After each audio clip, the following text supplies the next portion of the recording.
This is Newsroom. Hello and welcome from Johannesburg here in South Africa. My name is Evan Jansen. This show, of course, live, broadcast from our studios here in Auckland Park as always. We are also live on YouTube at this very minute with the entire show available on demand on our YouTube channel all of the time. Today, we look ahead to the elections in Nigeria this weekend with the country on tenterhooks ahead of the polls.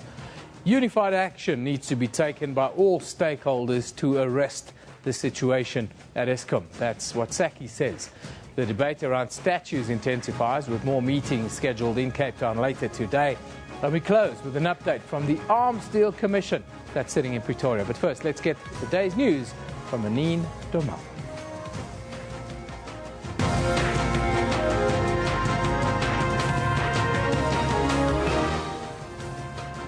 Good morning, I'm Anine Domal. Let's just have a look at the stories making headlines today.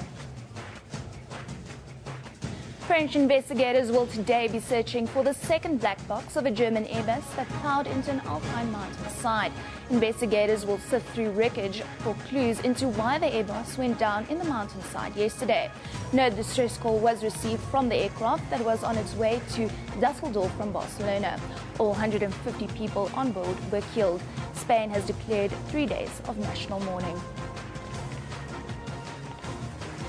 Just 2 days after the UN and US called for peaceful elections to take place in Nigeria, hundreds of people have been kidnapped by Boko Haram. Yesterday, the militant group kidnapped more than 400 women and children from the northeastern town of Damasa. Police say militants killed 50 women before kidnapping the rest of the group. The Islamist extremists have threatened an increase in violence as Nigeria heads to the polls this weekend. The DA says Parliament's Portfolio Committee on Police should remove the police minister from office if President Jacob Zuma can't do it himself. This follows yesterday's announcement that IPID head Robert McBride has been suspended for allegedly doctoring the report into the illegal rendition of Zimbabweans by the Hawks in 2010. The party has also called on the president to suspend Deputy National Director of Public Prosecution Mqoko Jiba following the National Prosecuting Authority's revelation that it's battling to get a hold of her. A meeting of all stakeholders at UCT will be held today to decide the future of the Rhodes statue. The meeting will also discuss transformation at the institution. UCT Vice Chancellor Max Price says decisions coming out of the meeting will culminate in a proposal to the University Council. Students have been occupying the main administration block since Friday to support their demands to remove the statue. Every patient admitted to a health facility will in future be tested for tuberculosis. This forms part of government's 4-year mass TB screening campaign. The campaign aims to reduce the number of new infections and related deaths. Several events were held to mark World TB Day yesterday. Deputy President Cyril Ramaphosa kicked off the screening campaign in the Northwest. The program is on track to screen more than 90% by March 2017. And as South Africans are still struggling to come to terms with the Proteas being out of the Cricket World Cup, Cricket South Africa has urged the team to focus on the future. South Africa lost to New Zealand in the first semi-final of the World Cup in Auckland by 4 wickets. The Proteas now return home while New Zealand move on to the final, where they'll either face Australia or India. An emotional AB de Villiers had to answer some tough questions after his side's nail-biting loss. I've absolutely no idea what to do from here on in. I don't even know when we're going home. Yeah, it's going to take some time. As a captain, I'll be there for the guys as much as I can, and there's nothing you can do about it now. Yeah. Remember, you can find all of those stories on our Newsroom Facebook page. Just search for Newsroom. You can also follow us on Twitter at SABC Newsroom. Evan, back to you. Yeah, thank you very much, Janine. Now, preparations have started to intensify ahead of the general elections in Nigeria that's scheduled to take place this Saturday. Earlier this year, the decision for Nigeria to postpone its scheduled presidential elections with 6 weeks was met with criticism from opposition parties in that country. Now, with Boko Haram, who are still waging a terror campaign in parts of the country, the UN and the American President Barack Obama have called on Nigerians to ensure that elections are peaceful. But is there a chance of this West African country seeing a free and fair election? From Good Governance Africa, we have Kate Stegeman, and we're also joined by Nigerian journalist Solomon Izangashoms, who has been with us once or twice before. Very good morning, guys. Thank you for joining us once again. Thank you, Evan. Morning. Kate, Boko Haram militants abducted hundreds of people yesterday in northeastern Nigeria once again. What does that tell you, and what is the outlook then for free and fair elections come Saturday? Well, the security issue and the Boko Haram insurgency in particular has been a massive electoral point. Goodluck Jonathan wants to tell us and tell voters that they're going to have the insurgency under control by April. I think that's incredibly unlikely. Also, the fact of the matter is that the Northeast has not only had these violent attacks, but it has got incredibly high poverty rates, and we know that is an area where Jonathan's strongest rival, Bakari, has quite strong support. So the fact of the matter is that going into the elections, things are going to be incredibly close, and it looks like the North will be going with the opposition candidate, and Jonathan definitely has his work cut out for him in the next few days. Solomon, is it as simple as that? A country split in two with the Muslim North going for Muhammadu Buhari and the Christian South going with Goodluck Jonathan? Yes, it's Nigeria's politics. If you look at history very well, there's always a religious affiliation to it, and it's always been like that for quite a long time. And we've seen General Buhari, the opposition candidate, actually bringing in and nominating a pastor to be his vice presidential, vice president, that is. And that is just a tactic to be able to get a Christian vote. So there's always that divide that is going on. When you have a presidential candidate, a Christian, you always have a Muslim.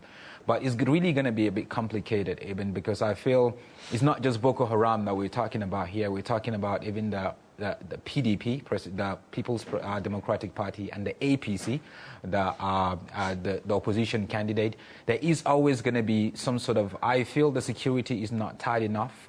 Even on the days of election, there's going to be violence. We're going to see that. So it's not just Boko Haram that the security agents need to deal with, unfortunately.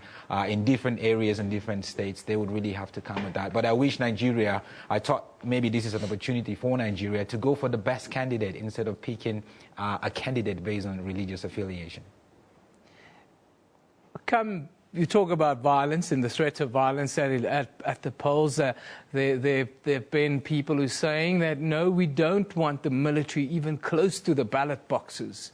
How then do you maintain security within or around the election over the weekend? Well, the military and the police and the deployment of that in terms of keeping the polls safe has been incredibly interesting, because first of all, the reason for the delay was partly because the military advised the Electoral Commission that the army would be too busy fighting Boko Haram and they wouldn't be able to make sure that the polls were safe. But now, interestingly, I just read that there's been an interesting court battle in Lagos, in the federal court there, saying that actually it's unconstitutional to deploy the army. And bearing in mind that we have a country that has a history of sort of a military state, that is, of course, massively concerning.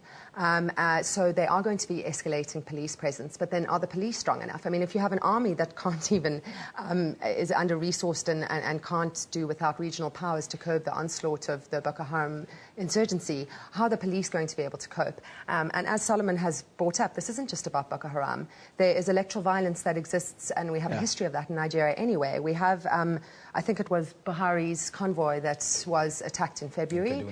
And I mean, we're seeing sort of an escalation of this, and we're massively concerned about what this means for supporters of the party and what this means for civilians. Because at the end of the day, they need to feel that they are safe when they go to the polls. And just to add to what Kate is saying, and your question also, just the security, the army, there was an election that was conducted in one of the states called Ekiti State, and there was a recording of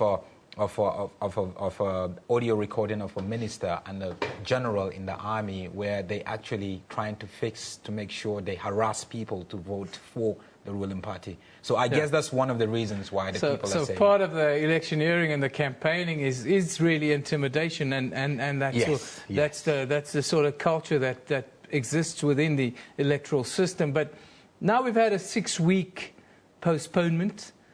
Some people say that this would benefit Buhari. Others say no, it would benefit Goodluck Jonathan. What do you guys think about the 6-week postponement? How is it going to play out? Well, I think the fact of the matter is that when the postponement was first sort of touted, there was a lot of criticism, and a lot of people said that Jonathan in particular, as the president, had a vested interest in trying to get more popularity because he had lost a lot in the polls with Boko Haram. There had been defeats to the military. And now that the Nigerian army has had some successes, that might be in his favor. However, it's difficult to tell at this point. I mean, I think it's pretty closely contested. Yes. But it does look like Buhari will take the north and potentially Lagos, and Jonathan might keep hold of his southern stronghold. Yes, I think if the election was held on the first initial date, which is the 14th of February, I think Buhari would have won easily. But now Jonathan has caught a lot of points using the army to really go in and really do some PR for him. That's the way I see it. And also, the next 3 days, I think we're going to see a whole lot going on, a whole lot from the camp of Boko Haram. I think the ruling party, Goodluck Jonathan, maybe he has a joker that he's going to bring out just to be able to, people to really go out to vote for him. And one of the things he did in the last 3 weeks or so was just to go around with, Nigeria's politics is money politics. When you have the money, obviously people are going to vote for you. And he's been going around the country with millions of dollars, based on the news that we get, visiting traditional leaders. And once you get the traditional leaders on your side, they're just going to tell their people what to do. And obviously it becomes really easy for you. So I think he's going to really, the polls are really beginning to change a little bit. So it's going to be really close. It becomes almost feudal in that sort of way. We're talking about Boko Haram and let's call it the attack on Boko Haram the last 6 weeks. Do you guys believe that it's been as successful as is claimed by Goodluck Jonathan and the army? Do you believe that the back of the resistance in the northeast have been broken, as they say, and that the insurgents are now on the run?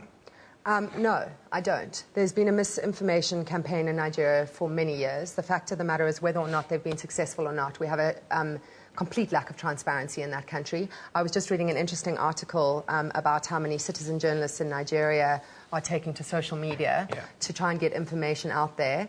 We have a lack of freedom of the press, so the fact of the matter is that a lot of the reports are coming out, whether it be from government, which we don't believe is necessarily credible, or from the media, which in some ways, unfortunately, isn't free and fair. That we just can't really, we have to take those with a dose of skepticism. However, that said, the regional effort involving Cameroon and Chad has seen some successes, so we can't take it away from that. I mean, there is documented evidence that Boko Haram is not quite as strong as they were 2 months ago. But we can't forget, and we have to go back to the fact that this started 6 years ago, and Goodluck Jonathan needs to be held responsible as the president of the country for that.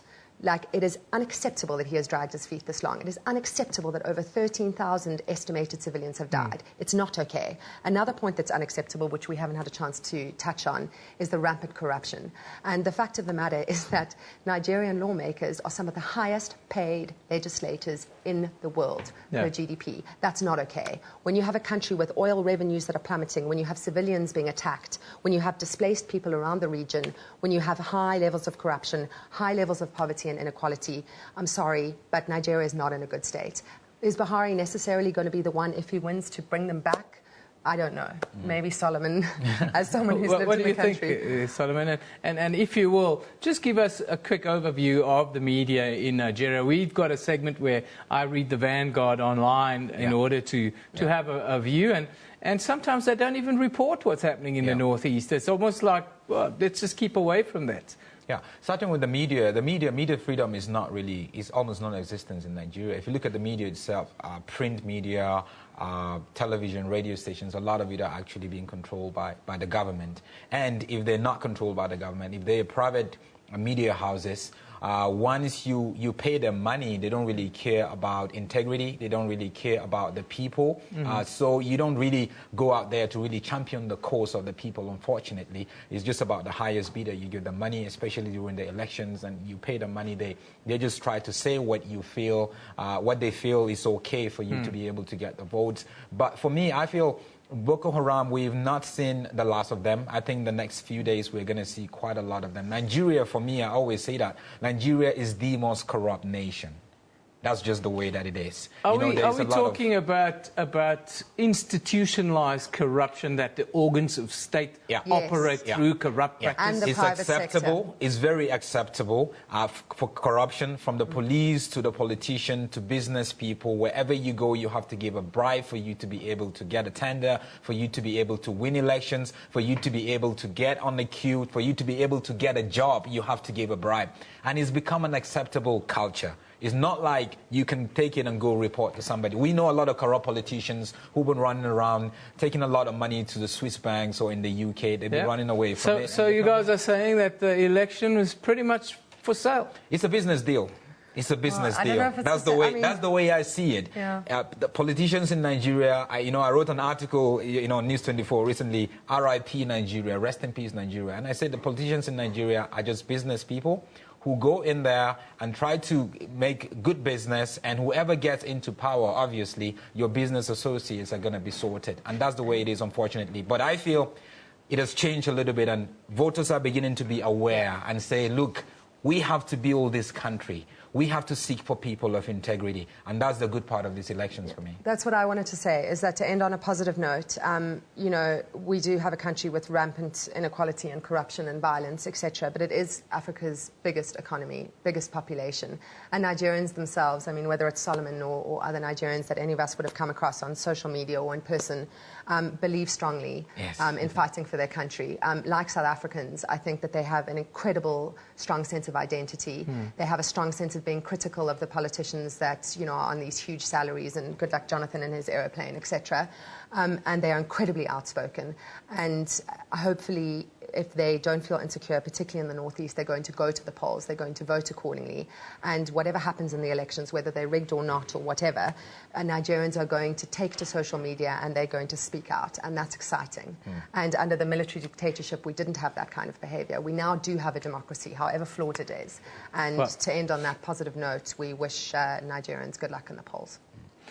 And let's hope there's not too much violence over the next couple of days, as you're predicting, Solomon. Thank you, guys. Thanks, Kate Solomon, Kate Stegeman, who's from Good Governance Africa, and Nigerian journalist Solomon Izanga Shoms, joining us here today, talking ahead of the Nigerian election. Of course, the polls will be held in that country on Saturday. It's been postponed by 6 weeks, till the 14th of February earlier this year. The world is watching. Should be very interesting.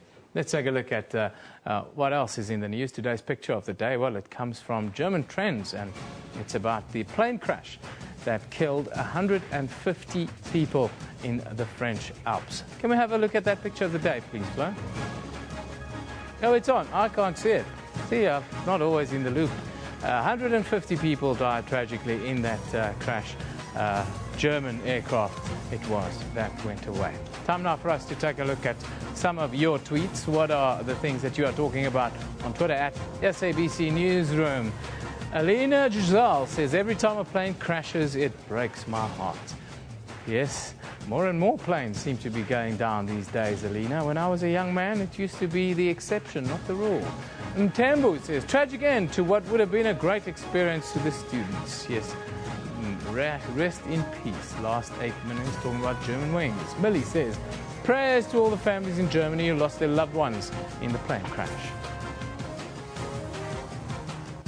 And that's Alina again, talking about conversating with my co-worker today. Too many planes crashing lately. What is going on? Yes, lots of plane crashes. Many more plane crashes these days than there used to be. Savannah says, my heart goes out to everyone affected by the plane crash in the French Alps. Yes, a lot of young people have lost their lives in that plane crash. It's rather sad. Time for us to take a look at front pages from around the globe. We start in the United Kingdom.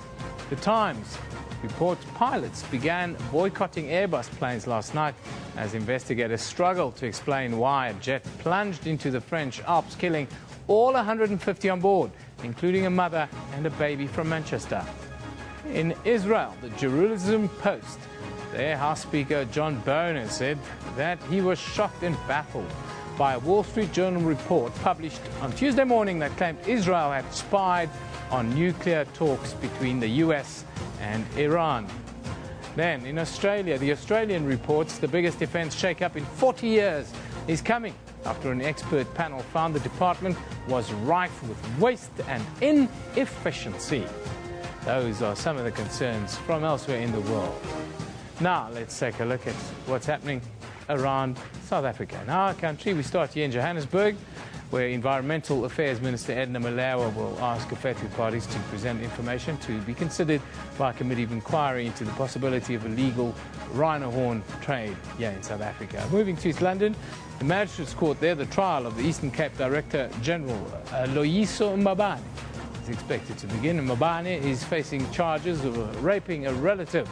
Then in Parliament, the Portfolio Committee on Police holds a national firearms summit in the Good Hope Chamber. Yes, we have too many guns on our streets in South Africa. Let's try and get the legislation to, well, make most of them go away. Isn't that what we'd all like? Time for us to take a break. This is Newsroom on SABC News.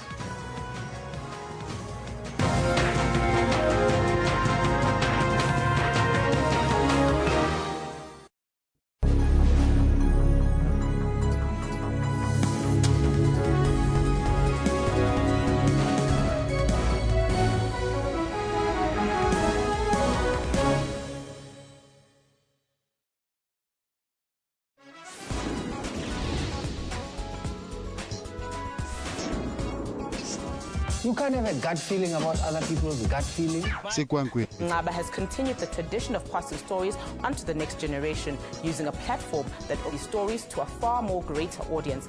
Zombie no go unless you tell them to go. This is what the audiences all over the world knew Fela Kuti for. Join Musa Mkhalipi on Afro Showbiz every Saturday at 19:30 CAT.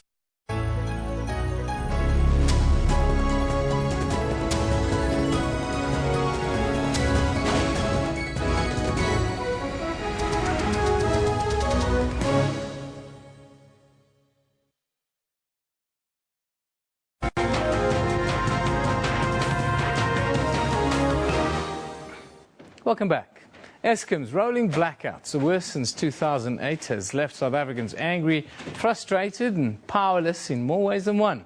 No one is more concerned with the parlous situation at Eskom than the government and the South African Chamber of Commerce and Industry, that's SACI. Now, in a desperate move, government led by Deputy President Cyril Ramaphosa met business leaders about the problems at the power utility, but the Eskom roller coaster seems to move from one crisis to the next. In the news for all the wrong reasons, load shedding, then Eskom's top brass being suspended, the group's financial situation came under scrutiny. There's been an appointment of a 6-member panel of experts to advise government on Eskom, and the latest, well, allegations that the utility, well, is massively overpaying for diesel, and some of its deals are just dodgy. SACI believes that in situations such as this, it is not only in the interest of business, but of the country as a whole, that concerted and unified action is necessary and put in place. Now, we are joined today by the Acting Chief Executive Officer of SACI, Peggy Drotsky. Very good morning to you, Peggy. Thank you for joining us. Now, that was a mouthful. You have met the Deputy President in one of many meetings from the business's perspective in South Africa. What is your reaction to the situation there at the moment, and how has your meetings gone in the sessions with government? Unfortunately, we've not met with the Deputy President, and we haven't had sessions with government, and that is part of our concern. We do have a meeting coming up on Friday where the business organisations will be meeting with the Deputy President, Cyril Ramaphosa, and we certainly hope that at that stage we will be able to articulate the views that we have got. The recent meeting that took place with the 6 of the business leaders was actually a Business Leadership South Africa initiative, and even Business Unity South Africa was not involved. So that was one organisation that felt that they needed to do something.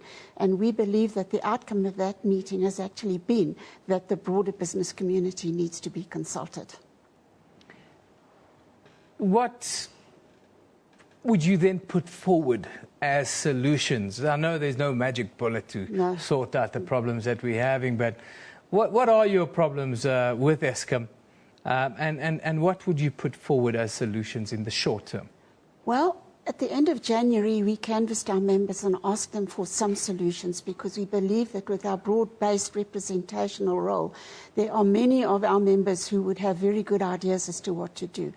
And they came up with a large number of suggestions, some of those that could be implemented at very short notice, others that would take a little bit longer, and then there were the longer-term ones. Now, some of the ideas that came up included that perhaps we should take South Africa and divide it into several time zones so that the pressure on the peak periods during the morning and the afternoon is taken off. And that could either be done voluntarily, and we believe that already there are areas in KwaZulu-Natal where this is happening, where businesses are starting an hour or so earlier than normal and closing an hour or so later than also earlier. We don't have enough traction on that yet, and that can easily be done by a proclamation, and it shouldn't take too long to do that. We understand there could be some problems with adjustment, but that is something that is probably going to be a lot better than coping with load shedding. Another idea was to put into practice a three shifts at Medupi and Kusile to get them on stream faster. That would be a more medium-term solution. And then to have a look at the Eskom power stations and generations and put the power stations themselves onto a competitive footing so they compete with each other, and that would probably motivate them to do better. Now, they are motivating at the moment for another tariff increase. Yes. How do you view this request, and how do you see this affecting the economy? We knew that this request was going to come. Several weeks ago, it was announced that NERSA was looking at an increase. We didn't know what that increase was. It's now been revealed that it will probably be in the region of about 20%, if you look at what they were given in the MYPD3, as well as this new increase. We have been told by some of our members that they will probably have to shut their doors because they won't be able to afford that particular increase. If I could just give an example, there is a landlord in one of our big metropolitan areas, and he has as one of his tenants a hairdresser. The hairdresser is already so pressed by the economic conditions that she is behind in the payment of her rent. But she has to keep her electricity going because even the few clients that she gets will not be serviced if she doesn't have electricity. That landlord has indicated that the increase is likely to put her completely out of business. And that's just one example of the potential impact that it has. Would you then support COSATU in the threat of mass action if these go ahead? We're not convinced that mass action actually does create any better situation. No, we would not support it, but what we would do is to convince our members that what they need to do and what business and consumers need to do is to have a very, very careful look at the way in which they are using their electricity. You know, we say that it doesn't make much difference if one of us switches off an electric light, but if we all do it when it's not being used, that can make a difference. So it really is something that we need to look at collectively and work together. Now, your affiliate, the Cape Chamber of Commerce and Industry, is accusing Eskom of overpaying by 4 times for diesel that they're using. How do you view this, and do you support them in this?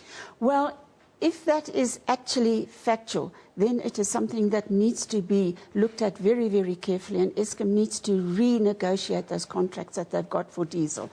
Because paying 4 times too much for diesel is certainly not acceptable at all. Well, I thank you very much for joining us today. That's the acting Chief Executive Officer of SACI, the South African Chamber of Commerce and Industry here in South Africa. We're talking about problems at the power utility Eskom. here in South Africa. Now let's take a look at your tweets. What is the story that you are tweeting about, twittering about at Twitter this morning? It's the statue issue. Yes, we'll talk about that shortly. The statue issue is digging up old wounds and picking unnecessary fights, and now why all of a sudden, after all these years, said Mrs. Catnap. Maybe you should think that some people are feeling hurt, that these types of men are... Imagine a statue of Adolf Hitler being up outside here in Johannesburg. A Giant B says, notice how roads must fall is given little to no coverage by major international MSM. Got to preserve the sanctity of all those scholarships, says Giant B. Teacher Smith says, on that activism side of things, roads must fall, so are other things that remind us of colonialism and apartheid. Yes, we must find a balance. We can't just kick it all out.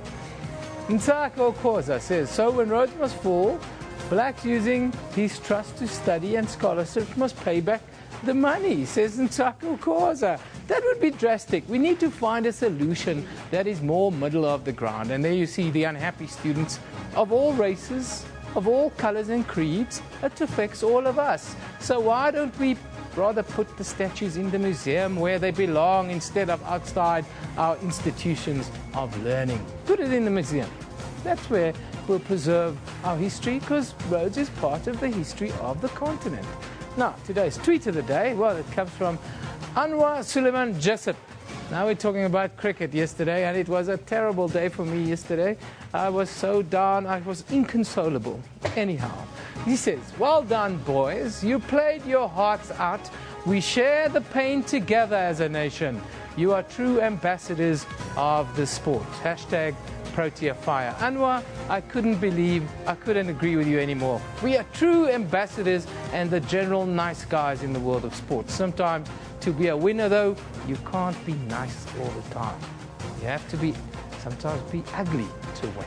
Now, let's take a look at what's happening on our Newsroom Facebook page. Health Minister Aaron Motsoaledi spoke at the launch of a national TB screening campaign in the Northwest yesterday and says everybody admitted to health facilities will in future be tested for tuberculosis. Then Boko Haram militants have now kidnapped more than 400 women and children from the northern Nigerian town of Damasak that were freed this month by troops from Niger and Chad.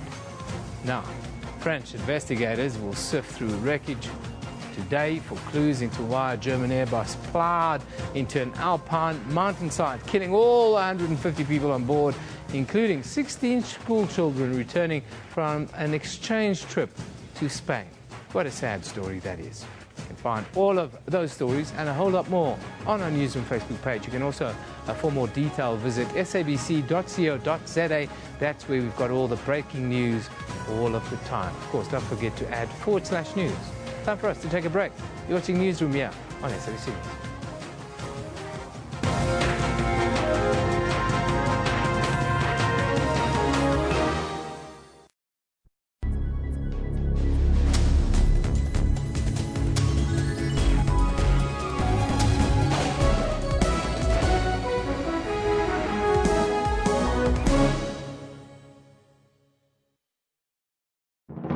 Zoom into Africa.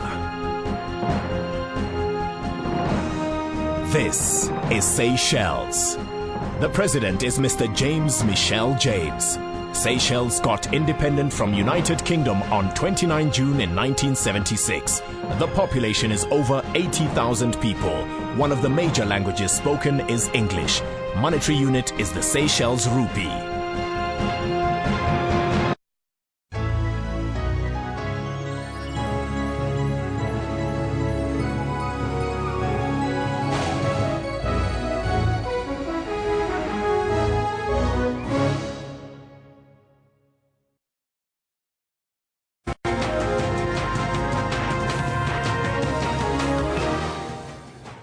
Welcome back. You're watching Newsroom on SABC News. Let's just have a look at the stories making headlines today.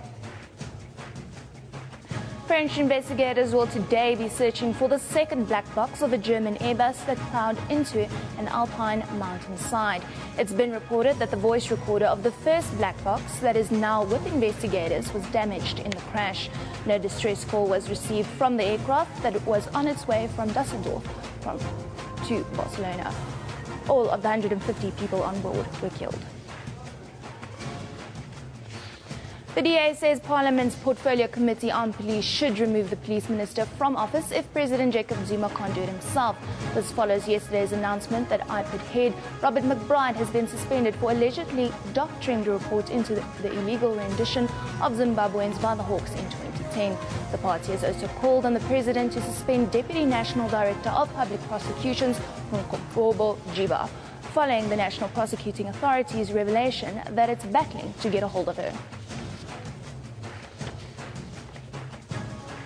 A meeting of all stakeholders at UCT will be held today to decide the future of the Rhodes statue.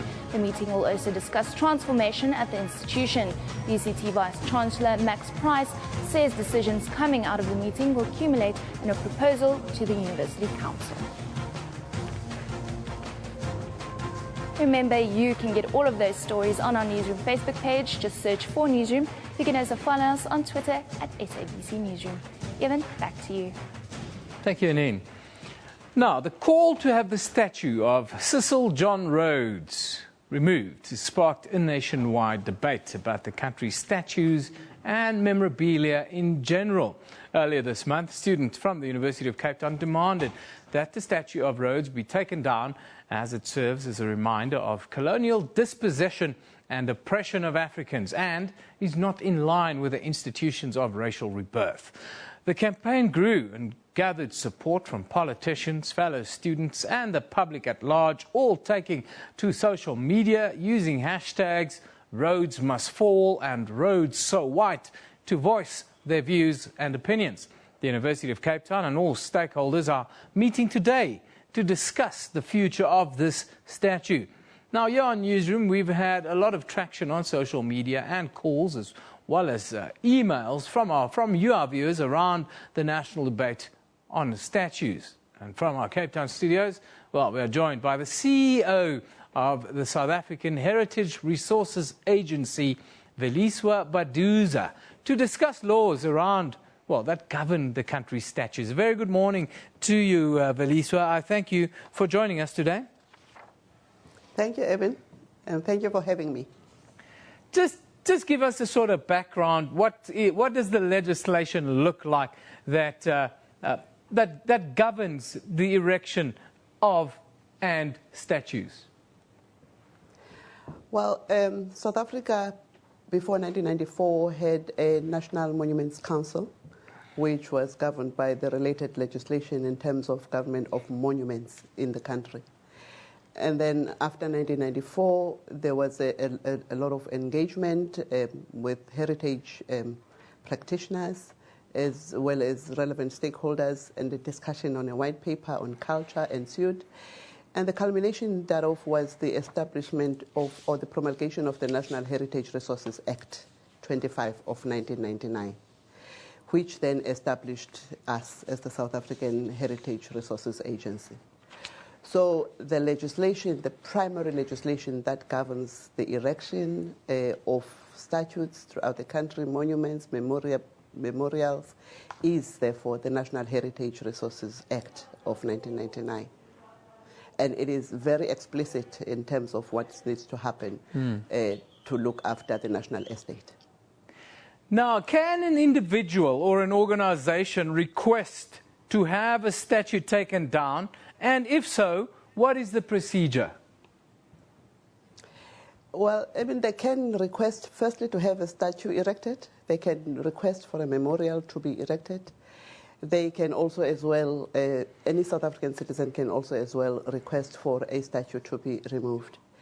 But then let's understand that in terms of the National Heritage Resources Act, there are 3 tiers in management of our national estates, including our statues. The first tier is through the South African Heritage Resources Agency ourselves, And then the second, that is at a national level. And then the second one, it is at a provincial level, which is through the various provincial heritage resources authorities that are throughout the 9 provinces. And the last one is through their respective local authorities. So a South African citizen can approach their respective local authority to say that I would like to have a statue erected, for instance. And they would have to provide a nomination and motivate for the significance of that particular idea or request. Equally, if there is a request, as you are asking, for a statue to be moved or removed, they would also have to approach the relevant authority. So you approach that, you make that application for the statue to be removed, and then you then have to consult the relevant stakeholders with regards to that. You would know and understand who are the affected persons or the relevant stakeholders that you have to consult. But also there has to be a public participation, there has to be a public debate for about 30 days in terms of garnering views and support and opinion around that particular application or request. Now, as the South African Heritage Resources Agency, how do you view what is going on at the University of Cape Town now? I think first and foremost, it's an indication that South Africans are really taking note of the national estate. And in terms of our legislation, we also have to ensure that the communities know about, are aware about the national estate. And also, as you know, national estate is also giving us some form of identity, some form of memorializing, you know, whoever we want to put up there. And it's focused, so to speak. So it's a good gesture for us to have South Africans talking about our national estate. And therefore, we are observing and looking. And I must say, Aiden, that this particular statue, for instance, is under the authority of the Provincial Heritage Resources Agency, which is Heritage Western Cape. So the application has to be channeled through Heritage Western Cape, and the whole processes that I alluded to earlier on have to be followed. But also we would have to comment as South African Heritage Resources Agency, because the Western Cape would then approach us for comment as well.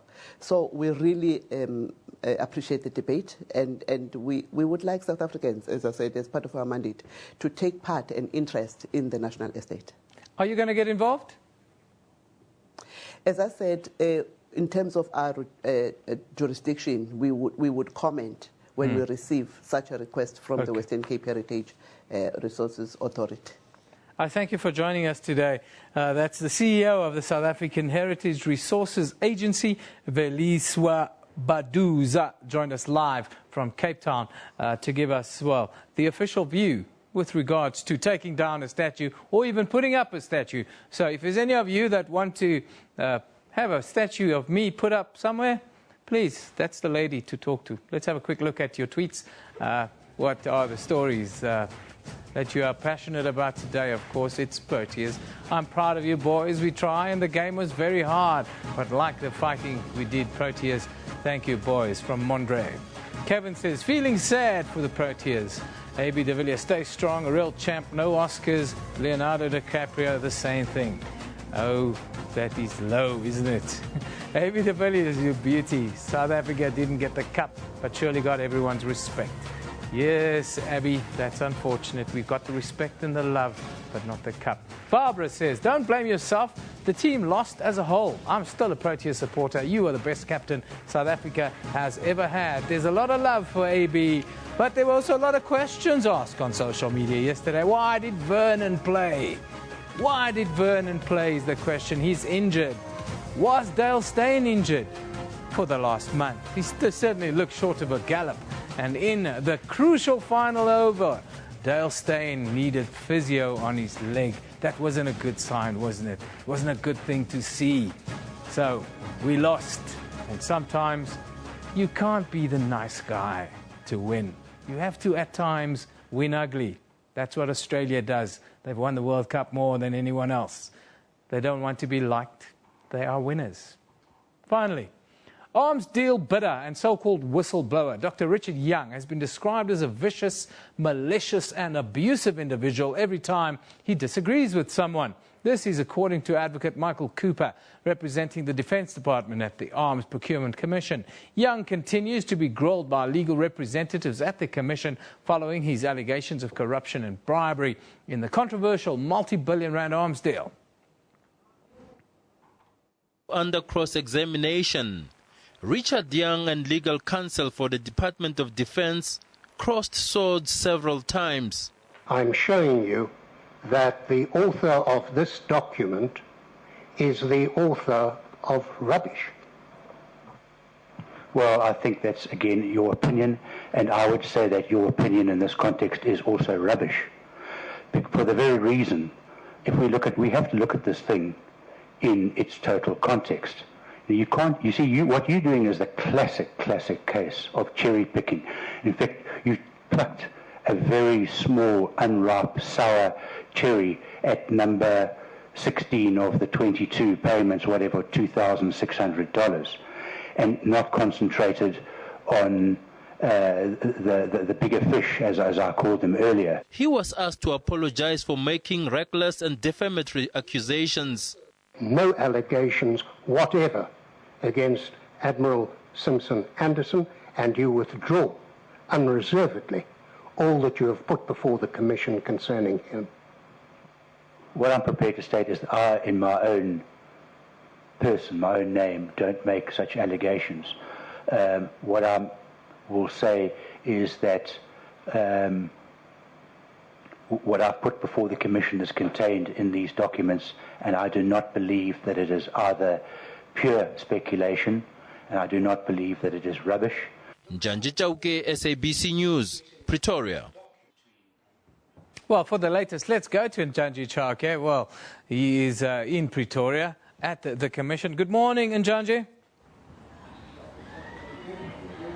Good morning, Eben. Njanji, after 8 days, Richard Young, has he exposed any corruption in the arms deal, or has he exposed himself? Yes, what we've seen so far is Richard Young really relying on those documents that he claims to have obtained from anonymous sources in Germany and also in the country. Yesterday he was grilled further on these documents that he had obtained. He was asked who the sources of these documents are, and he remained defiant, refusing to divulge the sources, saying it is confidential sources, and according to the law, he's protected. Another interesting issue with regards to these documents that you obtained from Germany is that when someone sends you a fax, normally the source's fax's number will reflect on that document. But in this case, it appears that that fax number has either been obliterated or rubbed off. So the Commission wanted to know further what had happened to that number, and Richard Young said that maybe because the papers had been stored for some time, they could have been destroyed due to long storage. As I speak to you right now, the hearing got underway about 20 minutes ago. He's still on the stand being cross-examined by the same lawyers for the Department of Defense since Monday, Advocate Michael Cooper, SC. I saw Advocate Marumu Morani for the presidency, as well as the Interministerial Committee, also arriving here a short while ago. So it will be interesting to see if Advocate Cooper will wrap up today so the other interested parties can go ahead with the cross-examination even. And who do you see taking the stand then after this in the short term now? What we've heard 2 weeks ago when Richard Young was on the stand, he did mention an interest, or he did refer to the names of other people that had testified previously. There was an indication that some of the people that had testified previously could be recalled so that they could be cross-examined by Richard Young. You'll recall that last year when people like Fanatlongwane took the stand here. I mean, Fanatlongwane was one of the most interesting figures with regards to this arms deal. The media has over the years been reporting about Fanahlungwane being the middleman, being the consultant. There were allegations that he took bribes, he received bribes, there were kickbacks involved. But when he was here to testify, there was no one really to test his evidence. Richard Young was not here to cross-examine him, and we also know that the right to know, I'm talking about people like Henny van Vuren, Andrew Feinstein, as well as Paul Holden, the arms deal critics and authors. They also jumped ship from the process last year in September, pulling out from the commission. So there was really no interested party that could come here and really test that evidence that was presented by Fanahlungwane. Janji, thank you very much for that update. It's coming to you live from the SABC Commission, sitting on the arms deal that caused so much controversy, but not much seems to be happening there at the moment. That's where we leave it. The newsroom, of course, broadcast live from our studios in Auckland Park, Johannesburg, every weekday morning between 9 and 10 a.m. The show, of course, repeats at 2 in the afternoon with a rebroadcast then at 5 a.m. the following day. We're also streaming live on YouTube at that time with our whole show available on demand on our YouTube channel. This is SABC News. You have been watching Newsroom. We simply love it in the morning.